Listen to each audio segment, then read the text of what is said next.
I don't really think there's better advice for young people or for anybody that is getting started, other than just do what you want to do. At the end of the day, people are going to come and go. And I've learned, and I'm not that old, I'm 24, but like in the last 7 years of living like an adult, and like a true adult, just people come and go. And especially with the way the world is changing, there's always room for new people. There's always places to go. Like my best friend, Allie Colleen, and I talk about all the time. Like I could literally, pending regulations and restrictions and all of that, but like I could literally, if I have the money, as long as I've got the money to do it, I can just pack my suitcase, jump in my car, go to the airport, and be in Australia in 10 hours. You are now tuning in to the Roughnecks Podcast with your host, Cole Nixon. Much love. What's up, everybody, and thank you for tuning in to this week's episode of the Roughnecks Podcast. I'm your host, Cole Nixon, and my goal of this podcast is to bring on leaders in the world of athletics, coaching, entrepreneurship, and just life in general to try and motivate us all to be better. We shouldn't strive to be millionaires in terms of money, but by the millions of lives that we can impact. If you want to be a guest or have a guest idea that you would like to hear from, then shoot me an email at roughneckspodcast@gmail.com. Be sure to subscribe, rate, and review if you like this episode. Then head over to our social media and give us a follow on Instagram at Roughnecks Podcast, Twitter at Roughnecks Pod C1, Facebook at Roughnecks Podcast. And then don't forget to subscribe to the Roughnecks YouTube channel as well. As always, be sure to grab the bull by the horns and take control of your life. Let's get into this week's episode.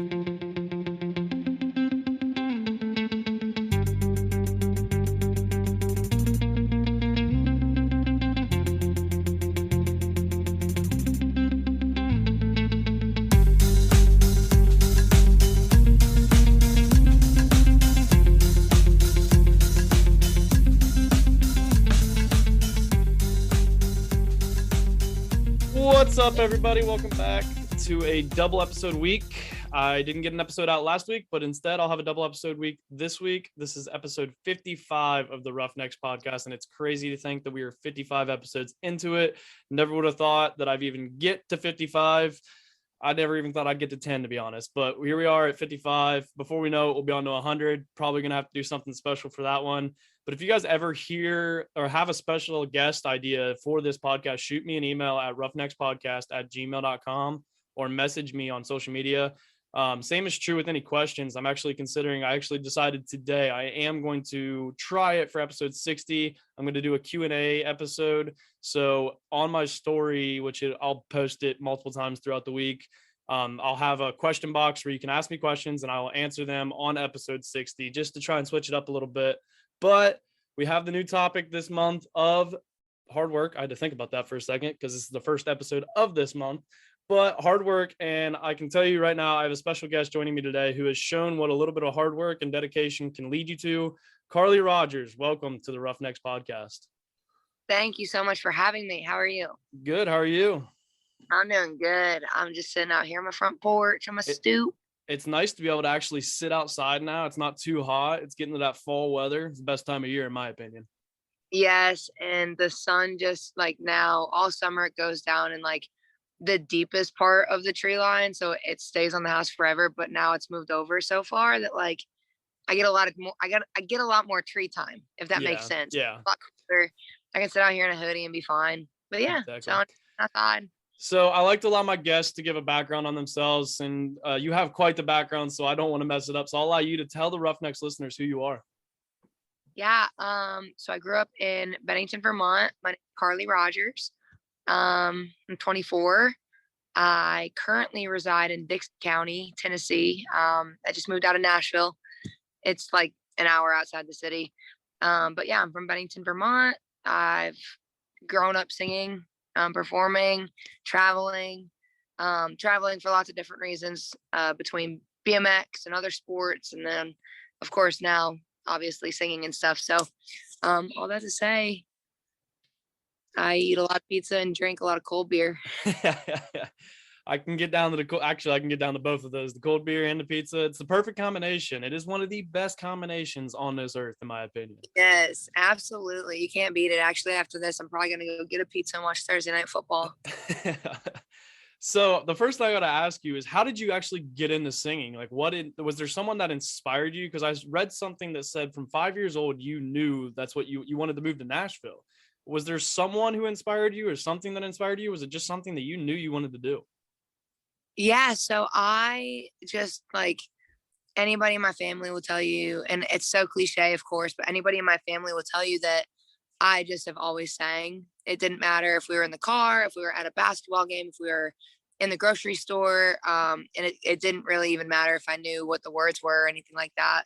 Um, just always sang and worked up the courage to begin performing when I was like 5, just like asking, hey, can I sing the national anthem? Or hey, can I whatever, or blah, blah, blah. So talent shows, stuff like that. And then got into a rock and roll band in middle school. It was like a school of rock program that turned into a rock and roll band that stayed together for like 4 years. We just played around Bennington and did some small town stuff.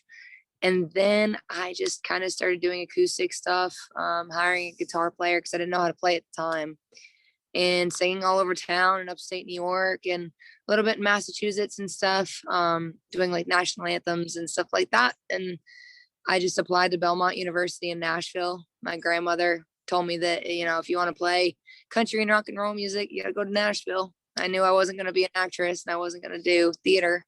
So Nashville seemed like the spot. Applied to school, got in. I was pretty young, but, I was 17 when I moved here and just kept doing it. So there wasn't ever like one person though. Like my grandmother just was like, yeah, go ask Mr. Buck at the BMX track if you want to go sing the national anthem. And he let me do it. So what were the nerves like that first time you actually had to sing? And like, what would you recommend to someone? Because there's a lot of people out there that, that's how they start, is they do the national anthem at their high school football game or whatever. Like, what advice do you have to give for someone who's possibly about to do that? Well, I was 5. So, in first grade or kindergarten or whatever it was. And I had a full face BMX helmet on. I like third moto of the day. So I had to like do it, sprint back down, and then run up the hill and get back in line. My parents didn't know I was doing it. So I was more scared of like my parents finding out and being like, why isn't Carly in staging? And also I was 5. So that was like I was more afraid of my dad than anything. But I had a full face helmet on and I couldn't see the crowd. There was a few thousand people there or whatever. It was a pretty big race and I couldn't see anybody over the railing of the announcer's tower. So I didn't really have any of that. And maybe that's a testament to why I don't really experience a lot of nerves now. Unless I drink a lot of caffeine before a show, I don't really have too many. Well, excuse me. I kind of set myself up for success because I set the bar really low. Like I don't give anybody very high expectations ever of anything. So I go out on stage and I just do what I do. And if it's good, it's good. If I mess up, well, it is what it is. I love how you said something about caffeine, and then as you're sitting there, I believe drinking a Bang, or Rain. Okay. Sorry, Rain. Yeah, it's my favorite flavor. The cherry limeade. They've been, immaculate to us all year, just supplying us with different products and stuff. This isn't like a paid ad or sponsorship or not. But Monster has supplied us with a lot of stuff for tour and all that this year. So they've been kind to us. What was it like taking that almost want to say like that leap of faith, but it's just moving away from home? Because I experienced it on a smaller degree. I went to a small school about 45 minutes from my hometown. What was that like moving to Nashville or in that area at such a young age? I think I look back on it now, 8 years later almost, and see it differently. But at the time, it was like a 12-year-old moving to Disneyland, I guess. Like you're old enough to know, what's right and wrong, but you're smart enough to get around, but, or like flying or traveling for your first time, or like when you get your driver's license, it's that kind of same feeling of like, ooh, I got some freedom here. Like I can kind of what I want. But then also, of course, just being safe and and acclimating to a big city. My hometown wasn't very big, and we would walk, we'd sneak out of the house and walk to McDonald's at 2 o'clock in the morning, but we didn't have to worry about too much in the city. But I still kind of, walked around with that same charisma of, well, I'm going to be fine. Whatever happens, nothing bad could ever happen to me. And I look back and I'm like, a lot of bad could have happened, but it didn't. Thank goodness. So, but it was fun. It was a lot of fun. It's still fun. Yeah. I'm going to meet up with my tour manager and a couple other folks later. And it's still just kind of like Candyland walking in and the lights and everything, for me at least. Yeah. I'm still not in the city. Yeah, because like you're talking about that freedom, and I remember like my freshman year at college, I was like, "Whoa, this is weird." And then like after college, I moved into a house for a short time. It wasn't my house, and I was just living there. And then I had to move back home with my parents. A lot of it had to do with the money aspect of things because I was very much in debt. And then I just remember like moving back in with my parents, and it's like, not that I love my parents and I don't mind living with them. They let me have free range now, but it's also like, man, I just miss having that freedom in a way of being able to do what you want to do. Yeah, I think that, obviously there's pros and there's cons. My parents, I'm lucky, do travel to come and visit, which is nice. It's always amazing hanging out with them. I don't get to go home a lot because I'm so far from home. I've got a dog and he's amazing, but I can't buy him his own plane ticket, So it's tough, but also at the same time, there's so many pros to staying at home and to being able to save all that money and just everything about that. I also miss home cooked meals. Oh, that is the one great thing about living at home right now. Yeah, I only cook when I've got somebody to cook for, or people to cook for rather. And nobody wants to drive out here to the country for me to cook for them. So, I would never pass down a meal. I don't understand why people, and especially driving out to the country. It's just awesome. But right. take me through, you write music, you sing music. Take me through the process of a song. Like, how long does it take to get through that? And take me through the idea for the song, to writing the song, to recording, to releasing, and everything. Well, everything and every song is different and every genre is different. I'm very fortunate to have been able to kind of maneuver between independent and industry and country and hip hop, kind of back and forth, and seeing how that works. My two big songs with Ryan Upchurch, they took a total of 45 minutes to brainstorm the idea for the hook, write, record, build a beat and track from scratch, literally just from an acoustic guitar all the way, all full circle, almost completely fully mixed, and just without being mastered, 55 minutes. Yeah. And between that and when it got released was 3 years. So I was gonna ask too, do you guys try to find the right time to release a song or an album, or is it just kind of when it happens, it happens? Well, with him, Ryan releases his stuff whenever he wants to. My singles have always I've always tried to be tactical with them, once a month, or, before this season hits, I want this song to come out and stuff like that. I'm also not the best at it. I'll be honest. I'm not going to try to fib anybody here and pretend that I've got the most streams and I do the best kind of distribution.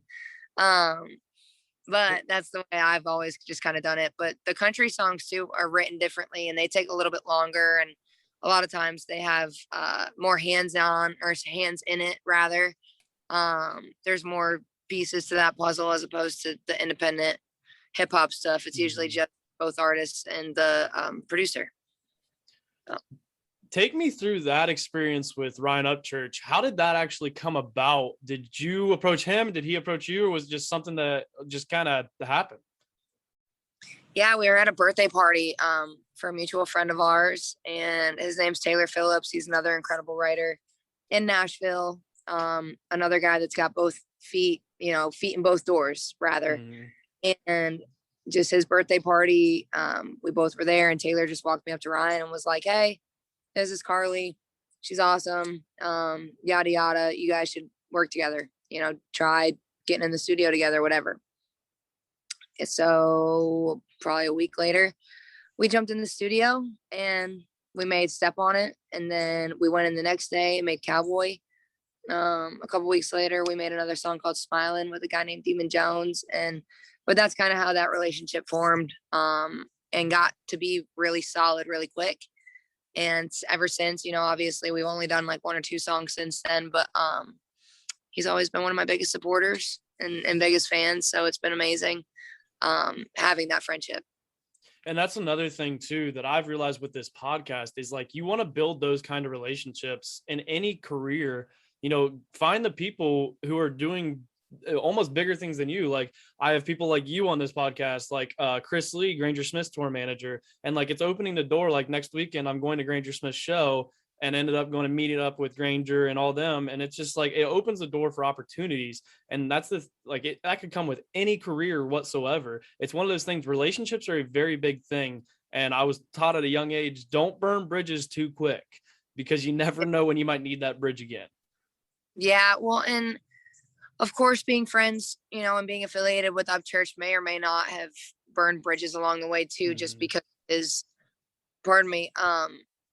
whatever back and forth and relationship he's got with the music industry and mainstream Nashville. But all that to say, we're still doing good over here, you know what I mean? And I also think I was gonna say something, I totally forgot.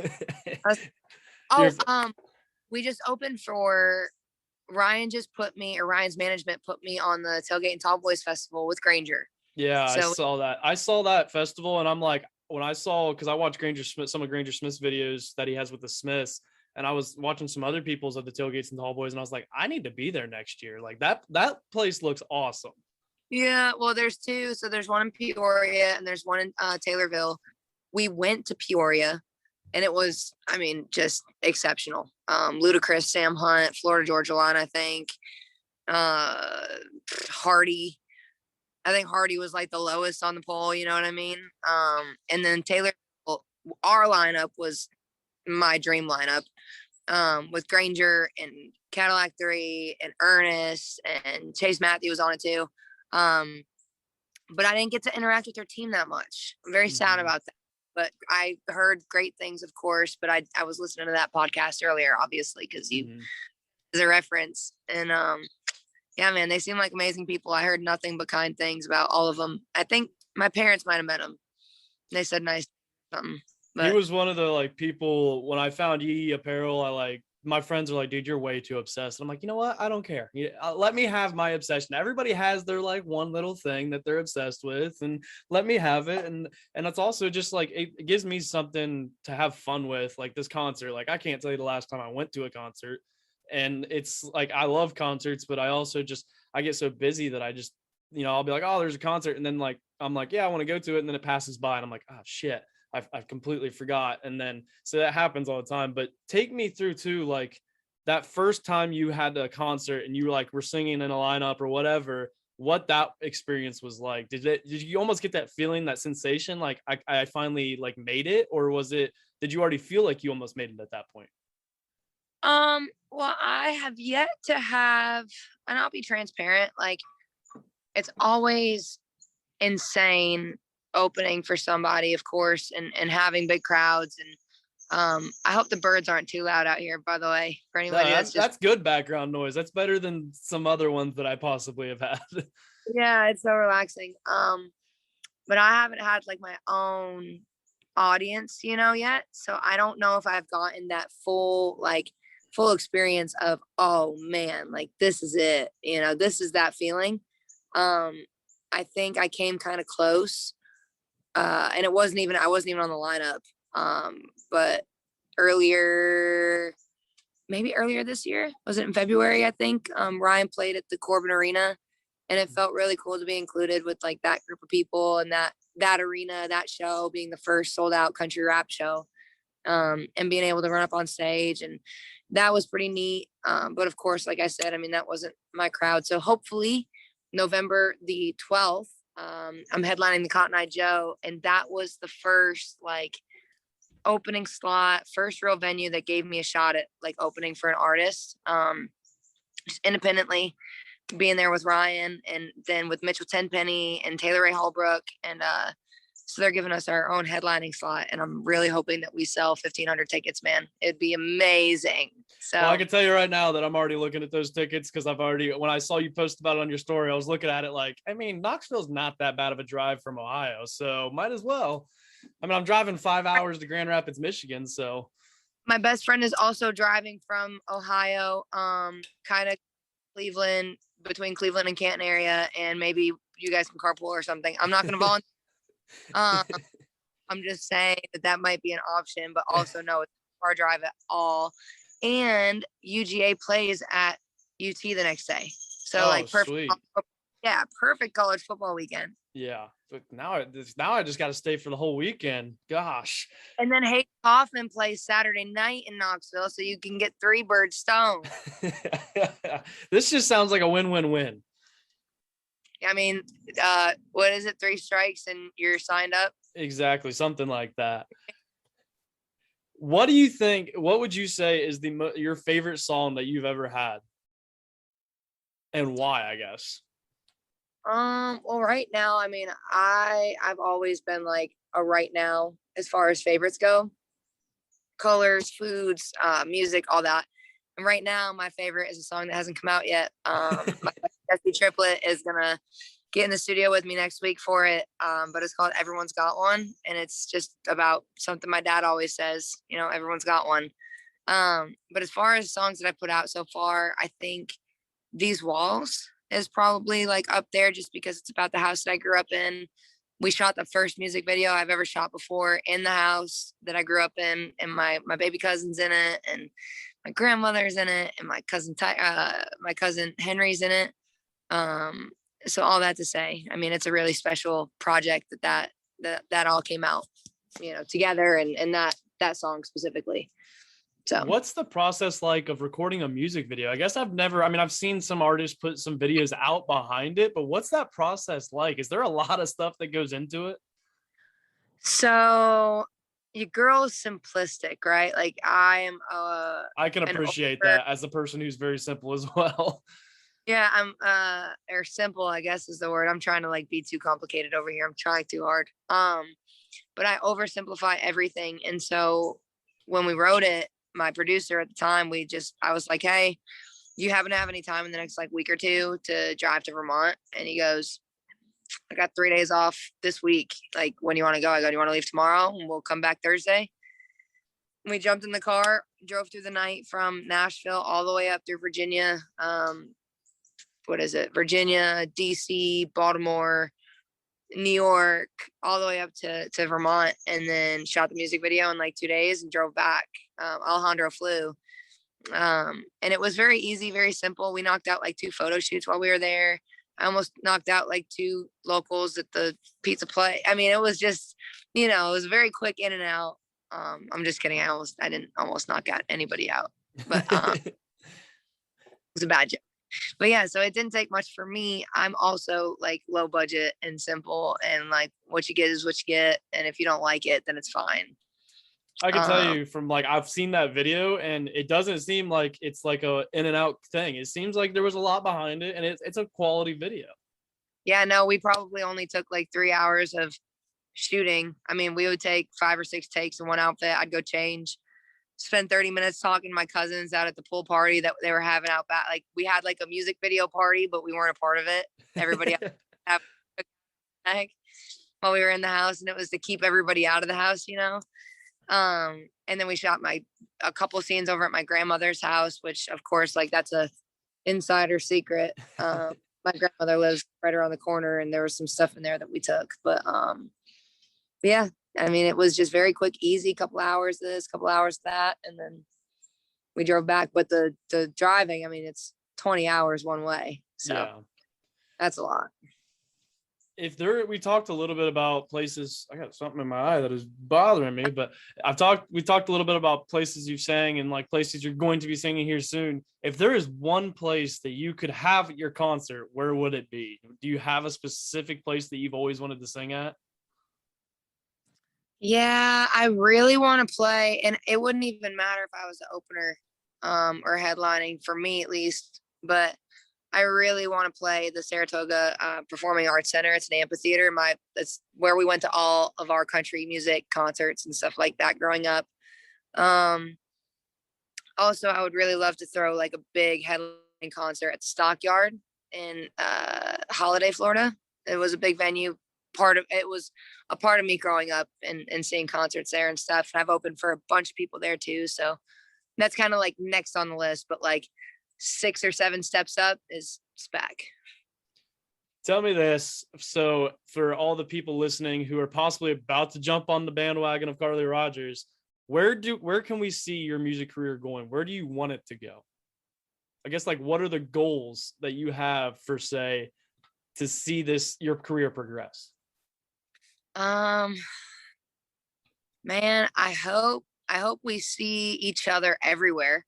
I want to see everywhere that is willing to have me come see them, So that's one thing, is just the traveling aspect, and hopefully I get to come and see you rather than everybody coming to see me. Mm-hmm. I want to just ride it as far as I'm going to be able to ride it. There's not really a whole like, I'm going to be selling out, arenas by 2024. It's like, Yeah. see where this, because I've always just kind of lived my life that way, and it's worked. My dad and my mom have kind of been the same way, where it's like, we're just going to keep doing what we're doing because it's working, and we don't really know where it's going to go, but it's all working. And, there's a saying that, and whether or not you believe in the universe or God or whatever, whoever's listening, everybody has their own difference of opinion, but, like, you make plans and God laughs is one of my favorite quotes, Mm-hmm. because nothing ever goes according to plan. Like today, I was going to go to the gym, and I went to the gym and I had my windows down, and then all of a sudden, or no, I was going to grab dinner, and I had my windows down and a dog in the back seat, and all of a sudden, one of those giant killer hornets, I don't know if you've ever seen them, but they're about Those things big. are insane. They're literally like bigger than my eyeball, just like jumps in the back seat. And because it's kind of chilly, he's cold, so he's not flying around much. The dog's trying to eat him, and I'm on a no lane road out here, and it's all just hills and turns and stuff. And that was not part of my plan, spending 15 minutes trying to get this hornet out of the back seat of my car. But all that to say, I mean, there's definitely goals and achievements that we're marking off, but headlining the Stockyard and Holiday would be cool. Next step, selling out Cotton Eye Joe, of course, is one of our biggest goals right now, like short term. And then long term, man, I hope I get to start opening on either a big tour or some big festivals, Well, I'm gonna push it right now, because most of my listeners are from my area, which is Ohio. You guys gotta go to the Cotton Eye Joe. I'll probably be there. So Yeah. And the tickets really aren't expensive, and it's not a bad drive. It's worth it. And like you said, it's a win-win-win. You got 3 things that you can go knock out all at once. Yeah, literally, you can do a 2-nighter, of course, or you can do like a 1-nighter, 1 full dayer. Mm-hmm. Or like what I would typically do is, like, you do the night thing, you come see me Friday night, then go to the game, and then go to the Saturday night show, and then leave that show and drive home and be home by breakfast in the morning. Mm-hmm. I'm a big like, hey, let's just drive now instead of waking up driving. Yeah, I'm the same way. Anytime we go to vacation, we go to North Carolina a lot of times. And, when I was younger, I rode with my parents. But now that I'm like, my parents stop and stay the night on the night before. And I'm like, yeah, I just want to drive straight through. Like, I don't want to stop. I just want to go. Because, like, we drive straight home. So let's just drive straight through. It's not like it's what, 13 hours? All right, whatever. It's not that bad. Right. Well, and you can always get out and do jumping jacks. And I'm the worst about giving up the steering wheel. And it sucks because I'm famously known for being a terrible good driver. Like, I'm really driving terrible too, and my super easy power steering in this, Japanese tin can that I got, which I love Japanese tin cans, nothing wrong with them at all, but they're very light and they're very easy to maneuver. And so, you look this way for 1 second and you're swerving into the other lane, and or you're almost cutting off tractor trailers. So no, I'm just kidding. I'm not that bad, but that's what they call me, is a terrible good driver. Great terrible driver, one or the other. Something. Yeah. I'm understanding what you're putting down. Yeah. So there's a couple questions that I like to ask all my guests on every single episode. And one of them is, who is your biggest inspiration in life in general, or whatever? I think, I mean, as cliche as it is, somebody always wants to hear like another artist or whatever. And I guess my sound is kind of modeled and mimicked after Sheryl Crow and Miranda Lambert, Taylor Swift, and all that, who were big influences on my sound. But like my parents are probably my biggest inspirations, if that isn't too. Yeah, my parents are huge inspirations. They both have individual stories that are beyond belief that have allowed them to give me the life that I wanted and dreamt about. So yeah, probably my parents. You're not, I mean, that is a lot of people. That's what everybody says. I don't want to be cliche, but like, it is true. Like, I look at my biggest inspiration, it's my parents, because you look at a lot of the people on this podcast kind of grew up, the same way I did. And it's like, you look at how they did it and you wonder why, like how they did what they did. Cause like, I'm one of 4 kids, and sometimes I'm like, I don't know how you guys even had enough money sometimes to like feed us, but they gave up things in order to continue to make us happy and to do what to satisfy our needs, and they'd give up things. So your parents, everybody's parents, should be their inspiration, and it could be your inspiration. And I hate to say it could be either your good inspiration or your bad inspiration. Because I've always said, you learn what kind of parent you want to be from your parents, and Right. it could be good or bad. Hopefully good. I'd like to say that there's more good than bad, but I mean, either way, you're going to learn. Right. And a lot of people don't grow up with the luxury of even having parents. So that's another huge part. All that to say, yeah, there's a difference too between inspiration and motivation. Mm-hmm. I think motivation too is probably coming from the bad parents, but I agree. So the other one that I like to ask everybody, and it's always a fun one to ask, is if you could go back in time and tell your 16-year-old self one thing, what would you say? Save your money. I'd tell my 21-year-old self that too. I tell my 24-year-old self every day, quit spending money. And also I think probably just do what you're going to do. I don't really think there's better advice for young people or for anybody that is getting started, other than just do what you want to do. At the end of the day, people are going to come and go. And I've learned, and I'm not that old, I'm 24, but like in the last 7 years of living like an adult, and like a true adult, just people come and go. And especially with the way the world is changing, there's always room for new people. There's always places to go. Like my best friend, Allie Colleen, and I talk about all the time, like I could literally, pending regulations and restrictions and all of that, but like I could literally, if I have the money, as long as I've got the money to do it, I can just pack my suitcase, jump in my car, go to the airport, and be in Australia in 10 hours. Mm-hmm. And that's like, you couldn't used to do that. Yeah. And this to say, just keep doing what you're doing and what you want to do. And as long as you do what you want to do, everything else is just going to happen. And that sounds like a super stoner thought, but it really is. Like, do what you want to do. And as long as it's good and it's productive and it's fun and you enjoy it and you love it and you work at it and you do good at it, then everything else is going to happen. I agree 100%. That's something that's funny that you say that, because that is something that I had kind of hit me tonight. I've been for the past few months looking into possibly moving out to Montana, Wyoming, and we're living out west for like a year or two at least. Now, I know what's probably going to happen is I'm going to go out there and never want to leave, but it's one of those, and I said something, I was talking to somebody and I said something about like, oh, I've looked at ranch jobs too. And they're like, don't go work on a ranch. And I'm like, I literally looked at them. I said, because you told me not to, it just makes me want to do it. Like, it's something that I want to do. There's too many, everybody likes to bring everybody kind of down. We live in almost a little bit more of a negative world anymore today.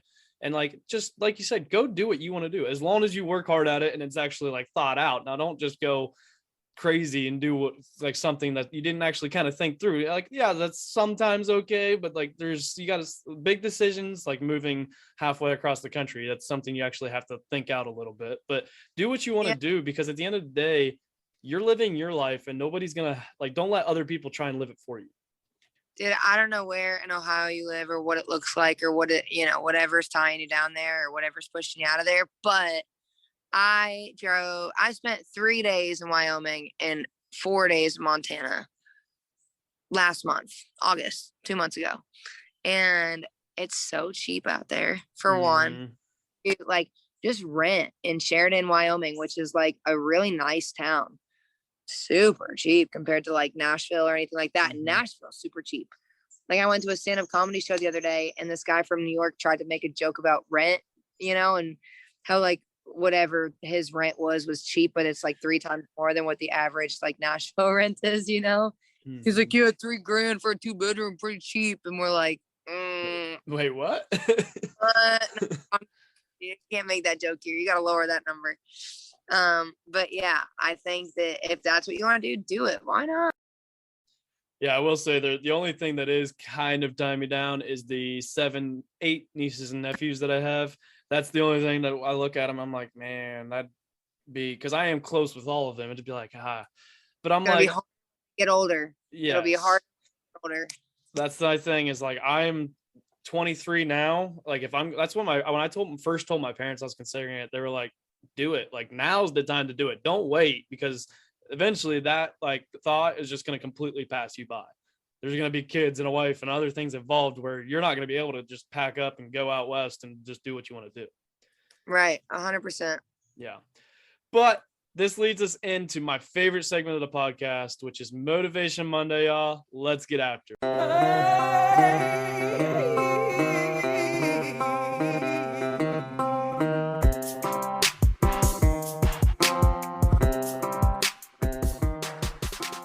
Motivation Monday is the point in the episode where I allow the guests to give our Roughnecks listeners a little inspirational bump to set the tone for their week as they listen on Monday morning. So what does Carly Rogers have for Motivation Monday this week? Whatever gets you in a good mood, whether it's like an old song that you hadn't heard in a while, or a joint, or a beer sometimes before work at 8:00 in the morning doesn't hurt anybody after a long day of Sunday NFL football. But whatever it is that is like, what, I can't be in a bad mood when I do that, do it and get the week off on a good start. I think is probably the best way that I can motivate anybody to have a decent Monday. It's what I do. 100%. Because like I said, Monday, it was an episode that I had way back. That's why I say set the tone, because Monday does set that first thing when you wake up Monday morning. That's setting the tone for your whole week. Because if you have a bad Monday, usually that carries through at least a couple days. So today it's my Thursdays are my Monday, and I don't know if your listeners know that we record before Monday. Yes. But okay, well they do now. But my Thursdays are my official Mondays. Like, that's when my work week starts, is Thursday morning. And by starting off my Monday morning with a killer hornet or killer wasp or whatever they're called flying around the back seat like near my face was not in the cards. But you know what I did after that? I listened to some Santana. That's all you gotta do. Gotta turn it around.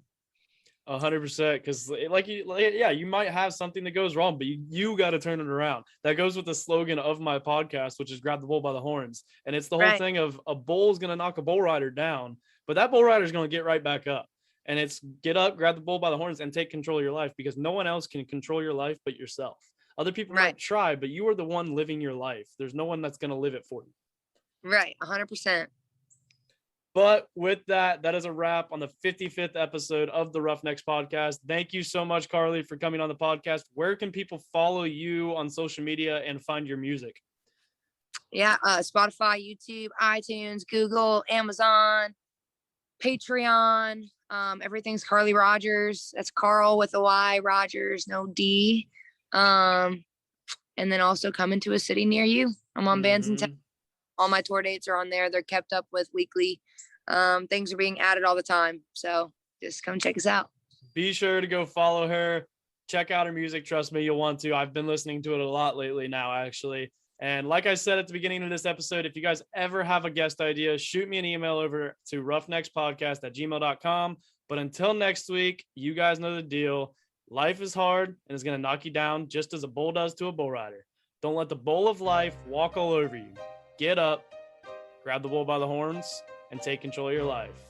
Until next week, until Thursday, Roughnecks out.